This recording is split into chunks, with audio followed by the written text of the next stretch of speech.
All right, so I'm here to talk about this topic. Welcome back to my channel. My name is Nia. Yes, I'm putting a face to it. We're going to be doing the colorism topic. I know it's intense.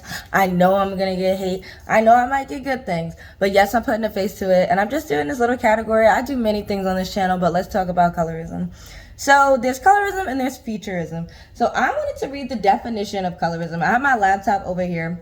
And there's the definition that is on the Webster, but I want to show you guys also another definition, just particularly for the Black community. So colorism has been defined as the privilege of light skin tone over dark skin tone. So we all know what that means. And I feel like if you don't, go look it up. I'm not going to explain it to you because I don't want to make this video long. I don't have that much storage. But there's also the other definition where it's worded prejudice or discrimination against individuals who have darker skin tone, typically among people of the same ethnic or racial group. So that's the bigger picture, right? And I'm talking as a Black woman. That's the bigger picture. It's about the group. But this is specifically talking about lighter skin tone within that group, if that makes sense. So people are saying it could be any group, but I want to talk about Black culture and the Black community.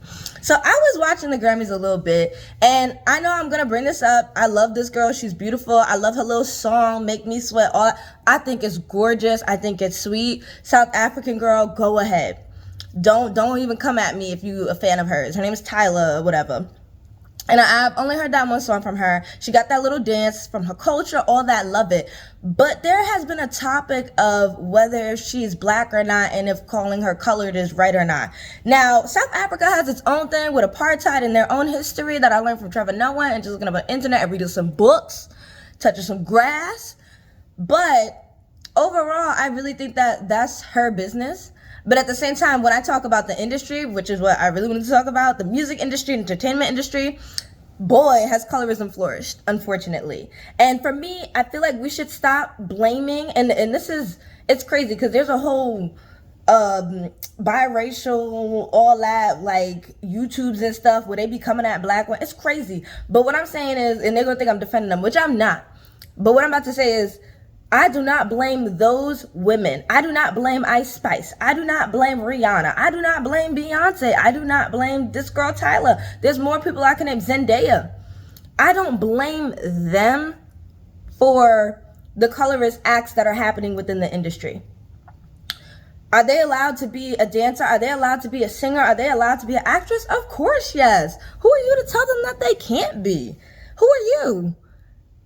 So yes, they're allowed to be, but for me, what I'm trying to say is when someone, and that's why I respect Zendaya, she's even talked about how she is the acceptable version of a Black woman on television. She's the acceptable version. Let's get into it. I've watched so many shows, I love TV. I talk about Potomac and their colorist issues and stuff like that, and I'm not even trying to target the women, besides Giselle. Giselle got some issues, but and Ashley's just a little slow. But, I just feel like, for instance, when I would watch, Shake It Up, I loved it. And I always thought about like how, oh my God, I was like, are there any other Black girls on the show? It was just Zendaya. And it gets to a point where all these movies and everything, the acceptable version of a Black girl has lighter skin, smaller features, and looser curls. If anything, if any, looser curls. So I used to love the show, I think it's Georgia and Jeannie and that relationship with the mother and the daughter. I loved it, but then I started to realize, I was like, here we go again with the acceptable version of a Black girl. Yeah, she was supposed to be biracial and everything, but it's just like, this is the acceptable version, because if her hair was any more kinky or if it was a 4C, I don't think they would have let that go. And this is production. I don't even blame the girl, the actress, for that. Beautiful, amazing woman. I don't blame her for that. She's a person. I don't know her like that. All I see is her acting, and I would say it's good. Period. And even talking about going into hair, like my hair, on set, my hair would be difficult for people. People wouldn't want to touch it. People wouldn't want to do it. People wouldn't know what to do with it. So I've heard so many stories and seen where Black girls as models, because I love fashion, I love art, Black girls as models have to bring their own, literally do their own hair and do their own makeup, because they know that they're going to mess them up. They ain't trying to have that and mess up their bag, because they don't care about getting them a real hairstylist that knows their hair. So that's what we go into colorism. Like, we as Black women have to think about these things before we go anywhere. how we're going to be treated because the color of our skin. And let's talk about featurism, hair, everything like that. That goes into colorism. Featurism goes into colorism. It's another thing that's a part of it. And I brought up Tyler just because the Grammys was happening and you know all that. She won, and good to her. But I do feel like I do feel like the American, the Black American, no, let me just say American. She's African. I feel like the Black American society, we see that as like exotic, and we also see it as exotic because of her specific skin tone. And there's a whole history that goes into South Africa culture, all that, and y'all can explore that in another video, not this one because I don't have time for that. But I feel like even the dance that she does, like, it's not her. She didn't make it. That's a dance that's a part of the culture. And let's say, and this is hypothetical because we don't know if it's gonna happen. But let's say if it was a dark-skinned Black girl coming from Africa, South Africa, coming straight out of South Africa, kinky hair, full features, bigger features, would she have gone as viral? Would she? Would he? Who knows? Would they? Like, who knows? I feel like there is also sexualization that happens as well. We see women, and let me stop saying we. I have to just say Americans, they will see women as, and specifically in the music industry, as like a body and a voice instead of a mind and a soul, if that makes sense. And that's literally like when I was growing up watching 106 in Park, I used to be so excited to see like all the music videos, this and that, and because I was into it. And then like at a point I was just like, here we go. It's like I just expected it. I expected the video vixen to be tall, light skin, red bone, yellow bone, whatever y'all want to call it. Long hair, whether it was theirs or not. And that was always the video vixen every single time. And then you would have a dark-skinned Black girl breaking her neck, dancing, going hard in the background, and no one's caring. Nobody. But you would have a video vixen that is light-skinned, that's just able to stand there and do nothing, just smile. Smile, caress, touch, that's it. And they're out and they're paid probably more than the girl that was breaking her neck and has darker skin and kinkier hair that was in the background, doing the real work for the video. That's what we mean by colorism. And I always say we because I'm just like, I watch so many things. There's so many people talking about it. And yes, once again, I'm putting my face on this. I'm putting my name to it. Is this something I always want to talk about online? No. I want to talk about other things. But I do want to say that people need to stop blaming people like Tyler for the situation. Even Ice Spice, like, I don't really care for Ice Spice's music. I think that she has a few, like, you know, a couple of hits that's like TikTok-y, funny, cute, whatever. But I also feel like she's sexualized as well. It's like they are human beings. And I feel they're not being seen as human beings. They're being seen as an object, a voice and a body, not a mind and a soul. And that happens to women a lot, unfortunately. So once again, don't blame them, but it's also about the producers who want that money, bringing them in. It's about the production that's bringing them in. They want that money. It's about all that. It's not really about making that person a hit, making that person a success. It's about going into the bigger pockets, using them, because we know that, let me say Americans, for America on television, and this is the same with Bollywood and many other things, many things around the world with like skin bleaching, skin lightening, all that stuff. That's the acceptable version. Like Asian culture, African culture, we're going through the same thing. The acceptable version of your skin is the lighter one. You having light skin is seen as beautiful. If you're closer to Eurocentric features and Eurocentric just everything, like look, like skin, all that, not just hair, skin, all that, then you're seen as good. You're seen as pretty. You're seen as, I would even say, not as intimidating. People say that my skin is intimidating to them. And I feel it. I feel it. Like when I'm walking around, like recently, and I'll make a video separate about it. Recently with my best friend, we were walking around New York City, and we always walk together. So we just walk in. You know how they be handing out CDs and stuff like that. And you know, he trying to sell his mixtape, just a Black guy trying to sell his mixtape. And I'm like, all right. I just kept walking, and instead he looks at me dead in my eyes, looks at me, and then turns to my friend, because my friend's Puerto Rican and she presents as a white woman, but she's Puerto Rican, and goes, "You want to buy my mixtape?" Da, da, da, da. And she was like, "No." And then he goes, "Don't be afraid of black guys." I was like, girl. And we just kept it pushing, because I was like, we trying to go to the Dyson store and just have fun, go to Victoria's Secret Museum. We're just trying to have fun. And I was just like, did he really just say that? And she was just shaking her head and was annoyed and was just like, let's just keep pushing, because things like this happen when me and her are together. The way that people treat her is not the same way that people treat me, and she sees it. Not my earring falling out. Hold on, I gotta pause the video. No, let me not pause the video. The way that she sees it is like, sorry, my earring. I'm gonna have to cut this out somehow. The way that she sees it is like, she supports me, she supports black women, and it doesn't matter, let's just keep going. She also says that you can't argue with them because then you're gonna make them win, stuff like that. And it was a situation where you could tell when a guy is rejected any type of way or not given attention, then they're gonna say something slick. And in New York, most of them, they're not even all the way there. They've been smoking all day. Like, it's also that, but you could tell, like, he looked at me and was like, I ain't gonna talk to her. She know what I'm about. She know about my mess. She's a black woman. She know about my mess. And then he looked at my friend and was like, oh, I can mess with her. She not gonna know about my mess. But she did. Point blank and simple. But also, it goes into colorism, featurism, things like that as well.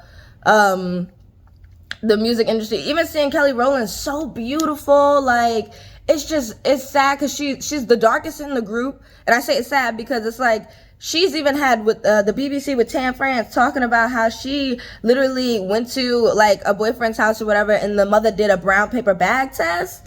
And y'all know what that is. And she was shook because she was just like, what's going on? And the mother was saying she was too dark. She was too dark chocolate. And comparing us to chocolate is just, I'm tired of it. It's about the way, because you could do it fine, but it's about the way that people do it. I'm just like, come on.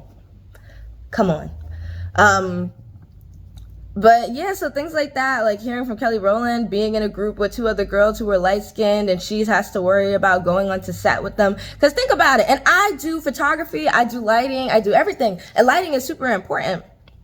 I'm using natural lighting right now because I want to be comfortable. I hate when the big light is in my face. And to think about it, when she goes onto set with the other 2 girls, the lighting has to be different for her. Now, are they going to adjust the lighting for her? Or are they going to take the other 2 girls and adjust the lighting for them? The lighting is going to be completely different. And whenever I see the lighting for a lot of these YouTube videos where they use the whole white background and stuff, I'm just like, one, my eyes would be fried, but that's just not for me. But it also doesn't benefit everyone's skin tone. Like, darker skin tones are way better with like a warmer light. Our skin has very warm tones, very warm, beautiful tones. And it's all skin. And it's like other skins, lighter skins, they work with cooler tones. And it's like, how are you going to balance that in a video for them? You never know. You could have a photographer who doesn't care about a dark-skinned black woman and doesn't want to balance it. I've gone on photo shoots and with my best friend, and I just didn't like the way this guy was trying to portray both of us as the same. As in, we both did like a photo shoot, and it was like a sexy, cute photo shoot, but it was just like, he was trying to put African jewelry on me and also put African jewelry on my best friend. And my best friend was just like, we did it, but then I realized, I talked to my best friend, I was like, maybe we shouldn't have done that. And she was just like, yeah, she was like, it didn't feel right having African jewelry being put on me in this photo shoot. Like, I had my afro out, I had everything going for me. My best friend has like the Taino features and all that, but her skin, she's pale as day, she's Puerto Rican, and I love her, but her hair is straight, all that. And she said it just didn't feel right, but he felt a need to do it just because she wasn't 100% white, and he thought it was okay, and it wasn't.